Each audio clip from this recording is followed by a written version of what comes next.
Hello students, আজকে আমরা class 9-এর second সাবমেটিভের physical সায়েন্সের যে 12 নম্বর সেটটি ছিল সেটির প্রশ্নগুলো নিয়ে আলোচনা করব। তো দেখো, আমাদের প্রথম প্রশ্ন ছিল যে একটি তরলে দুটি স্তরের মধ্যে ক্রিয়াশীল সান্দ্র বল স্তর দুটির আপেক্ষিক বেগকে কী করে। তাহলে অ্যান্সার হবে হ্রাস বা বৃদ্ধি। কারণ দুটি স্তরের মধ্যে যদি আপেক্ষিক বেগ বৃদ্ধি পায় তাহলে আমাদের সান্দ্র বল বৃদ্ধি পাবে, আবার আপেক্ষিক বেগ যদি হ্রাস পায় তাহলে সান্দ্র বল কিন্তু হ্রাস পাবে।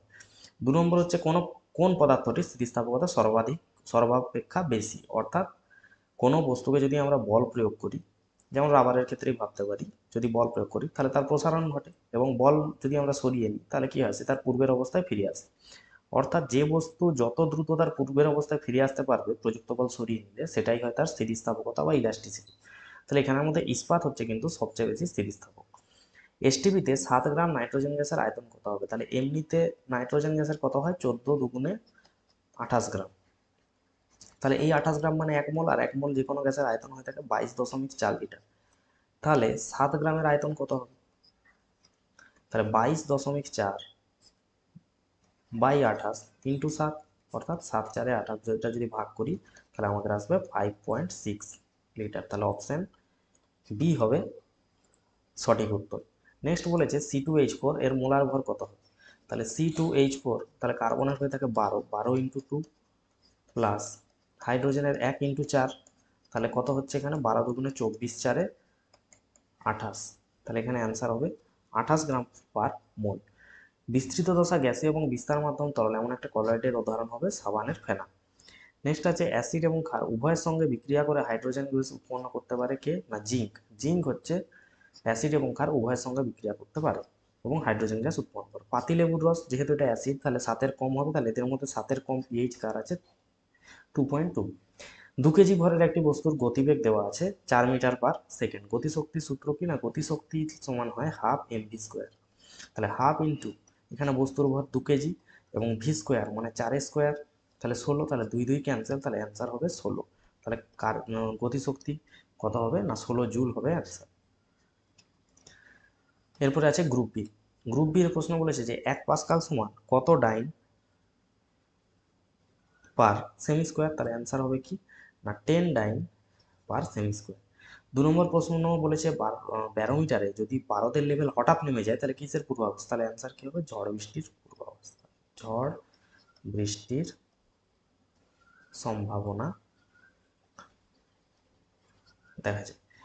পীড়নের একক ও চাপের একক কি আলাদা না, পীড়ন আর চাপ কিন্তু দুজনের একক কি একই হয়, অর্থাৎ এটা হবে মিথ্যা। পরের প্রশ্ন বলেছে 48 গ্রাম অক্সিজেন গ্যাসে অণুর সংখ্যা কত। তাহলে অক্সিজেন গ্যাস O2 মানে কত, 16 × 2 মানে 32 গ্রাম। তাহলে 32 গ্রামে কতগুলো অণু থাকে না, 6.022 × 10⁻23।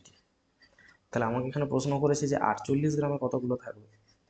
তাহলে 6.022 × 10⁻23 /32 × 48। তাহলে 16 নামতাই যদি দেখি, 16×2 = 32, 16×3 = 48। 2 দিয়ে এটাকে ক্যান্সেল করলে 2×3 = 6, 2×1 3। তাহলে এটা যদি আমরা 3 দিয়ে গুণ করি, 3×1 3, 3×1 3, 0, 3×3 9 × 10⁻23। তাহলে 48 গ্রাম অক্সিজেন গ্যাসে অণুর সংখ্যা হবে 9.033 × 10⁻23। নেক্সট হচ্ছে শূন্যস্থান পূরণ করো, ক্ষমতা সমান কি লিখা হবে। তাহলে এমনিতে ক্ষমতা সমান হয়ে থাকে কত সময় কতটা আমরা কার্য করতে পারছি। আবার কার্য মানে লেখা হয়ে থাকে বল গুণিত সরণ বাই সময়। তাহলে এখানে অপশান কি কি হবে, বল আর সময়। তাহলে এখানে দুটো জিজ্ঞাসা চিহ্ন, এটা বল হবে, এটাই সময় হবে।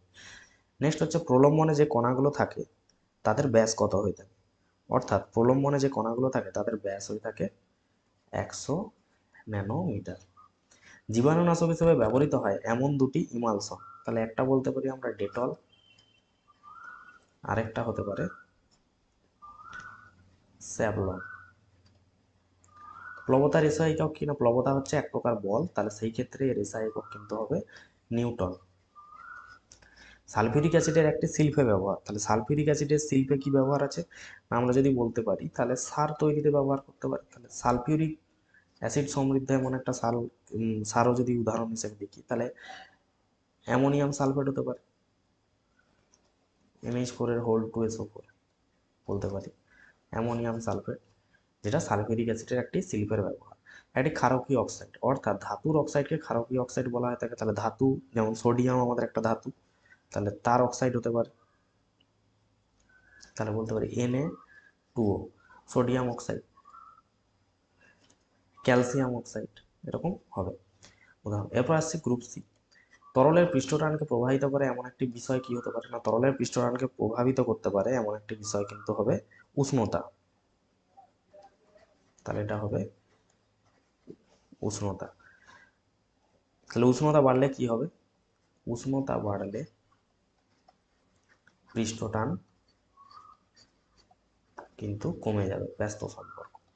জলে গ্লিসারিন যোগ করলে কি হবে, জলে গ্লিসারিন যোগ করলে কি হবে, পৃষ্ঠটান কিন্তু কমবে, পৃষ্ঠটান কমবে এবং দ্রবণটি আরো সহজে ছড়িয়ে পড়বে, দ্রবণটি আরো সহজে ছড়িয়ে পড়বে।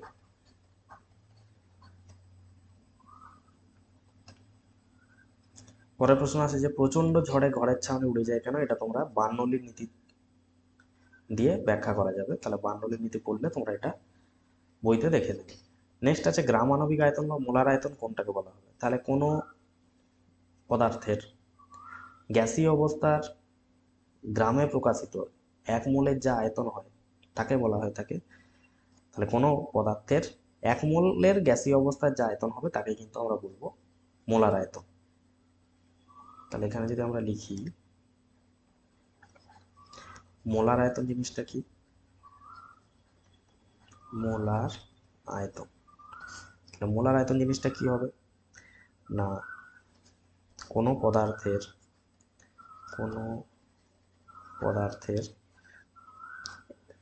1 মোলের গ্যাসীয় অবস্থার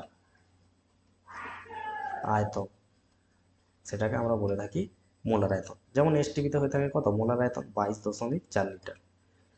নেক্সট আছে হচ্ছে Fe2O3 সংকেত ভর কত হবে। তাহলে দেখো যে Fe2O3,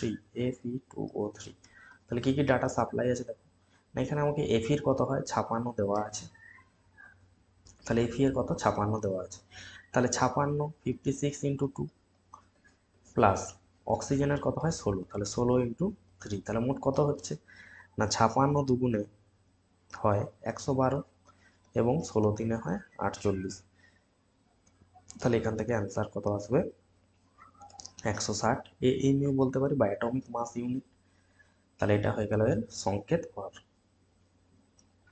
নেক্সট হচ্ছে এসটিপিতে 51 গ্রাম ভরের একটি গ্যাসের আয়তন দেওয়া আছে, গ্যাসটির আণবিক ভর কত হবে। তাহলে দেখো যে 67.2 লিটার এর ভর কত 51 গ্রাম, তাহলে 1 লিটারের ভর কত হবে 51/67.2, আর 22.4 লিটারের ভর কত হবে সেটা বার করতে হবে। তাহলে 51/67.2 ইন্টু 22.4,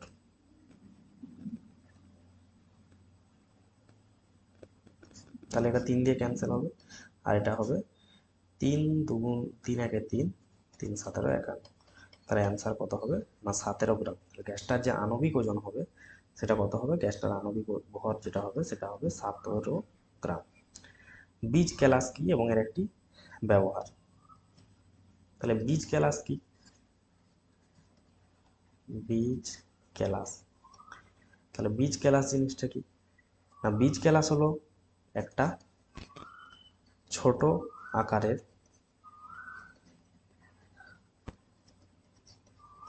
ক্যালাস, যা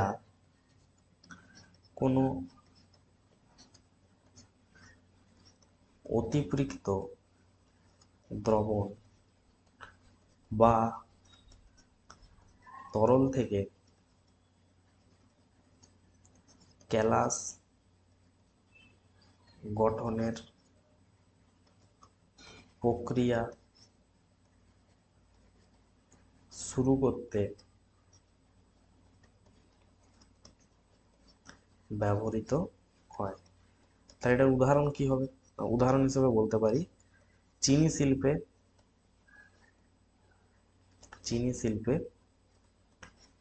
চিনির কেলাস প্রস্তুতিতে।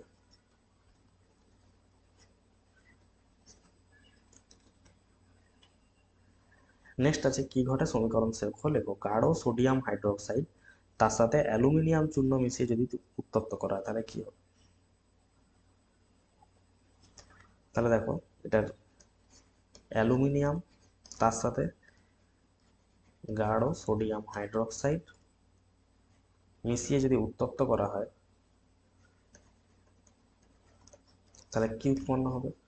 Sodium aluminate plus hydrogen gas উৎপন্ন হবে। নেক্সট বলেছে যে জিঙ্ক অক্সাইডকে কেন উভধর্মী অক্সাইড বলা হয়, উপযুক্ত সমীকরণ সহ ব্যাখ্যা করো। তার মানে কি উভধর্মী মানে সে অ্যাসিডের সঙ্গেও বিক্রিয়া করবে এবং ক্ষারের সঙ্গেও বিক্রিয়া করবে। তাহলে জিঙ্ক অক্সাইড যদি অ্যাসিডের সঙ্গে বিক্রিয়া করে তাহলে কি হচ্ছে? ZnCl2 লবণ আর জল উৎপন্ন করছে। আর যদি ক্ষারের সঙ্গে বিক্রিয়া করে ZnO প্লাস 2NaOH প্লাস তাহলে উৎপন্ন হয় Na2ZnOH এর হোল 4। অর্থাৎ অ্যাসিড এবং ক্ষার উভয়ের সঙ্গে বিক্রিয়া করতে পারে, তাই জিঙ্ক অক্সাইডকে আমরা উভধর্মী অক্সাইড বলতে পারি। কার্যহীন বল কি হবে বা কাকে বলে? তাহলে আমরা কার্য সমান কি পড়েছি না, ডাব্লিউ কে কার্য দিয়ে প্রকাশ করা হয়। কার্য সমান হয়ে থাকে বল গুণিত সরণ। অর্থাৎ যখন আমরা কোনো বস্তুর উপর বল প্রয়োগ করব এবং বল প্রযুক্তের জন্য বস্তুর যদি কোনো সরণ না ঘটে, জিরো হয়ে যায় সরণটা, তখন কি হয়ে যাবে? কার্যটাও আমার জিরো হয়ে যাবে। তখন তাকে বলবো আমরা কার্যহীন বল। যেমন কোনো ব্যক্তি, দেখা যাচ্ছে যে কোনো একটা ব্যক্তি পাথরটায় ধাক্কা দিচ্ছে, তাহলে পাথরটা যদি না নড়ে তাহলে এখান থেকে কি বলতে পারি যে ব্যক্তিটা যে বলটা দিচ্ছে তার জন্য কি হচ্ছে? কার্যটা শূন্য হচ্ছে, তাহলে সেটা হয়ে যাবে কিন্তু কার্যহীন বল। নেক্সট আছে বার্নৌলির নীতি এবং তার গাণিতিক উদাহরণ, বইতে দেখে নেবে। বস্তুর স্থিতিস্থাপক প্রভাবকারী একটি বিষয় যেটা স্থিতিস্থাপকতার উপর প্রভাব ফেলে। তাহলে বার্নৌলির নীতিতে গাণিতিক ব্যাখ্যায় দেখবে যে চাপ শীর্ষ এরকম উচ্চতা শীর্ষ এবং বেগ শীর্ষ যেটা থাকবে সেটা কিন্তু কনস্ট্যান্ট হয়ে থাকে, এটা বার্নৌলির নীতি বলছে। এবং স্থিতিস্থাপকতা প্রভাবকারী একটি বিষয় কি হবে? যেটা স্থিতিস্থাপক না, উষ্ণতা বাড়লে স্থিতিস্থাপকতা কমে। হুকের সূত্র কি বলে না, হুকের সূত্র বলে যে স্থিতিস্থাপক সীমার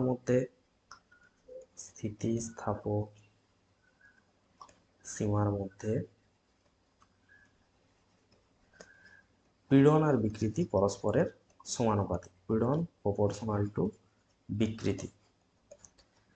নেক্সট আছে এখানে ইয়ং গুণাঙ্কের মাত্রা। ইয়ং গুণাঙ্কের মাত্রা কত হবে না, ml ইনভার্স e⁻²। নেক্সট আছে সংকেত ভর কি এবং রসায়নবিদ্যায় অ্যাভোগাড্রো সংখ্যার গুরুত্বটা কোথায়? তাহলে সংকেত ভর জিনিসটা কি? সংকেত ভর না কোনো যৌগের, কোনো একটা যৌগের অণুতে উপস্থিত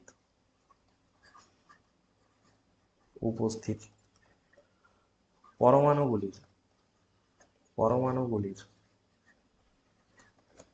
পারমাণবিক ভর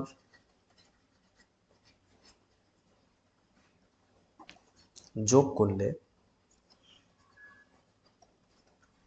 যে সংখ্যা পাওয়া যায়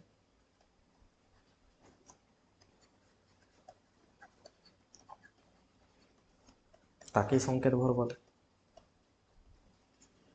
তাকে সংখ্যের ঘর বলে।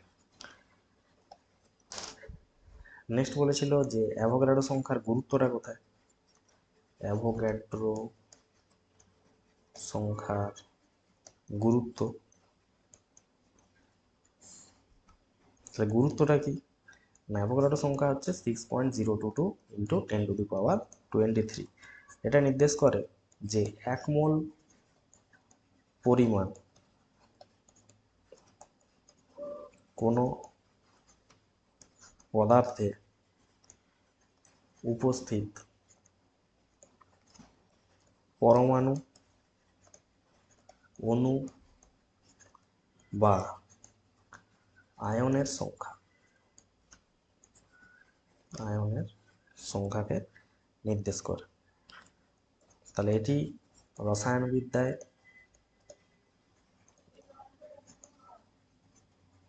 কি কি কাজে লাগতে পারে। এক হচ্ছে আমাদের লাগতে পারে মোল গণনার কাজে এবং বিভিন্ন রাসায়নিক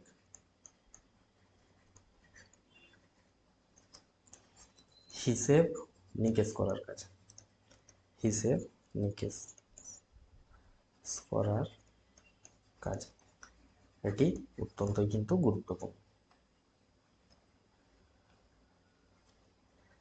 এরপর বলেছে অসম্পৃক্ত দ্রবণকে সম্পৃক্ত করার একটি পদ্ধতি, প্রলম্বন আর কলোয়ীয় দ্রবণের দুটো পার্থক্য। তাহলে একটা অসম্পৃক্ত দ্রবণকে সম্পৃক্ত করতে কি হবে না, এক আমরা তাতে যদি দ্রাব যোগ করি,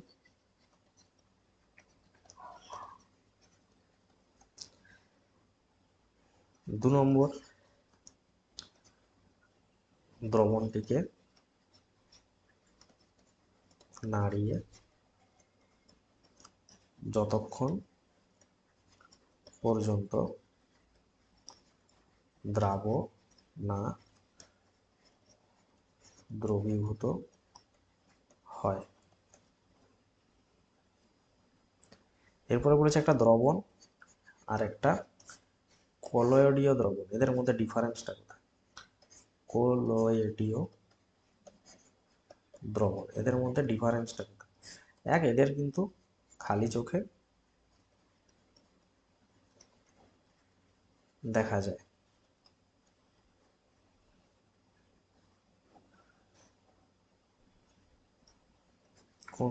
কণাগুলোকে খালি চোখে দেখা যায়। আর এখানে কি হবে না, এটা দেখা যায় না, এখানে হবে দেখা যায়। দু নম্বর, এটা হচ্ছে ফিল্টার বা পার্চমেন্ট কাগজ ভেদ করে যাবে, পার্চমেন্ট কাগজ ভেদ করতে পারে। আর এটা কি হবে, এটা কিন্তু পারে না।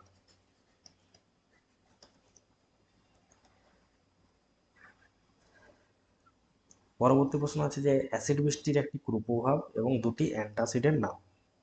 তাহলে অ্যাসিড বৃষ্টির কুপ্রভাব কি হতে পারে না, কুপ্রভাবের মধ্যে বলা যেতে পারে, তাহলে অ্যাসিড বৃষ্টির কুপ্রভাব যদি বলা হয় তাহলে এক কি হবে, এক হবে হচ্ছে মাটি ও জল, এদের কি বৃদ্ধি পাবে না, অম্লত্ব বৃদ্ধি পাবে, অম্লত্ব বৃদ্ধি পাবে। দু নম্বর, গাছপালা প্রাণীদের জন্য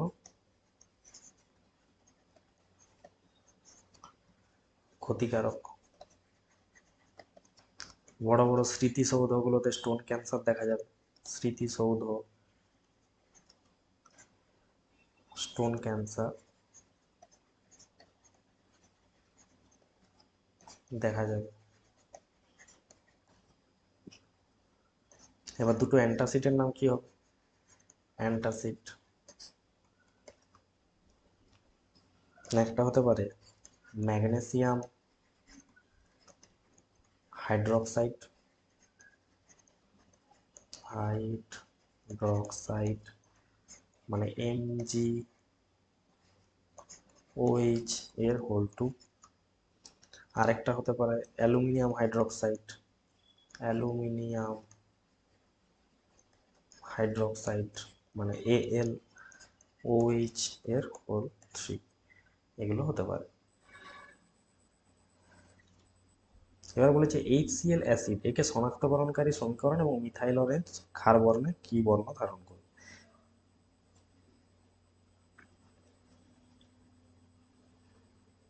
তাহলে দেখো HCl কে যদি শনাক্ত করতে হয় তাহলে আমরা কি ব্যবহার করব? AgNO3, অর্থাৎ সিলভার নাইট্রেট ব্যবহার করব। তার সাথে যদি HCl বিক্রিয়া ঘটানো হয় তাহলে কি উৎপন্ন হবে? AgCl plus HNO3। তাহলে এটা উৎপন্ন কি হয়ে থাকে? সাদা অদক্ষেপ পূর্ণ। আর এটার সাথে আরেকটি প্রশ্ন ছিল যে মিথাইল অরেঞ্জ কি বর্ণ ধারণ করবে? তাহলে মিথাইল অরেঞ্জ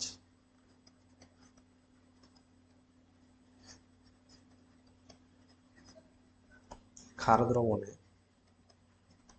দ্রবণে হলুদ বর্ণ ধারণ করে, হলুদ বর্ণ ধারণ করে।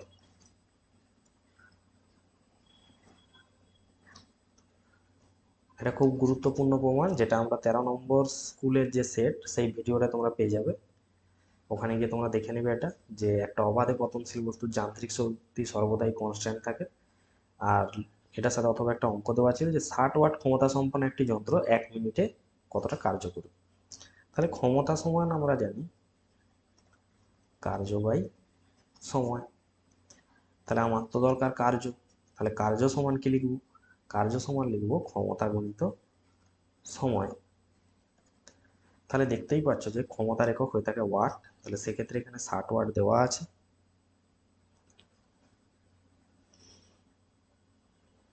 তাহলে এখানে লিখলাম 60 ইন্টু সময়টা এখানে কিন্তু 1 মিনিট দেওয়া আছে, তাহলে সেই 1 মিনিট সময়টাকে আমরা কত সেকেন্ড লিখতে পারি? 60 সেকেন্ড লিখতে পারি। তাহলে 60 ইন্টু 60 মানে হয়ে গেল 6 6 36, 3600। তাহলে 3600 জুল কার্য তৈরি তা হচ্ছে এখানে। তাহলে 3600 জুল হবে এটা অ্যান্সার। তাহলে এই ছিল আমাদের 12 নম্বর যে সেট তার সম্পূর্ণ সমাধান।